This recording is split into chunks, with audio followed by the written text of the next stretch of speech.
When it comes to taking control of your financial future, having a handle on a few basic rules of thumb is the key to success.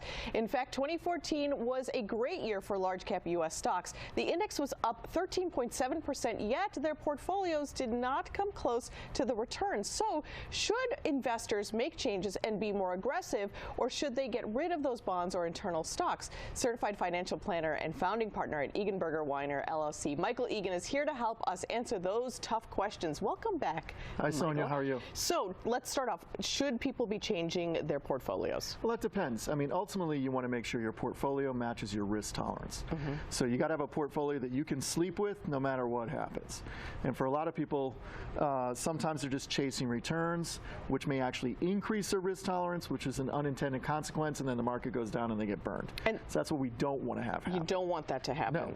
But diversification is still important, right? Absolutely. You know, over time, things do better at different times. So you never want a portfolio of all stocks or all bonds, because, you know, if stocks go down, what are you going to do then? You can't rebalance, can't do anything because all your stocks are down.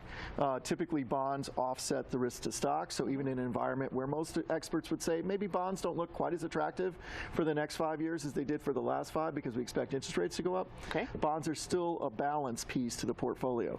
Just like you want international and U.S. stocks, large company stocks and small company stocks, and value stocks and growth stocks. These are diversification pieces that should be in most, if not all, portfolios. And that's sort of number one of your 3-part rule book, right? Absolutely. Diversification. What's rule number 2? Rule number 2 is to make sure the portfolio matches that risk tolerance. So that ultimately, you know, if I asked you a question, let's say you had $1 million portfolio. Yes, I like this idea. And if it were to drop to what number would you start freaking out at? Okay. Give me a number.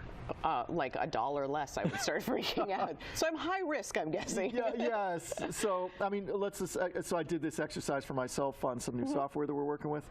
So I said, okay, if it dropped to 400,000, I might start freaking out. And that's exactly what happened during the financial crisis from 07 to 09. The S&P 500, what we just talked about, dropped 59%. Wow. Yeah. So you had $1 million, now you're down to 410. What would you do? A lot of people at that time sold. Right. And as a result, just get out. Yeah, they locked in losses. And of course, the market is never, you know, anticipating what you're going to do. It's just going to do what it's going to do. So over the next 9 months, it went up 67%. Wow. So if you didn't get back in the day it started rebounding, you created permanent loss of 10, 20, 30, 40%, depending on when you re-entered. That's what you want to avoid. So having your portfolio aligned with your risk tolerance should allow you not to freak out as much, not have as big a dip, and if you stay disciplined, rebound actually faster. And a financial planner really helps you understand that risk. Just taking sort of a test doesn't really give you the answer. We definitely do. I mean, I would say half my job is the numbers and the taxes and the estate planning. The other half is managing your emotions and making sure we stay in check toward your ultimate goal of a secure retirement or sending your kids to college or whatever that might be. Can I call that hand-holding? You could call it that. Absolutely. Okay, so what about rule number 3? So rule number 3 is a disciplined rebalance strategy. Okay. So in a year like last year, U.S. stocks did really well. Also, one thing we didn't mention was real estate rocked it last year. As an asset class, U.S. real estate pieces were up 28%. Wow. So if you had a portfolio that owned real estate and owned U.S. large cap stocks, you're probably overweight in those right now. Rather than leave that overweight where it is, which the tendency would be, hey, if it did well for me, why not add more to it? Or at least leave it where it is.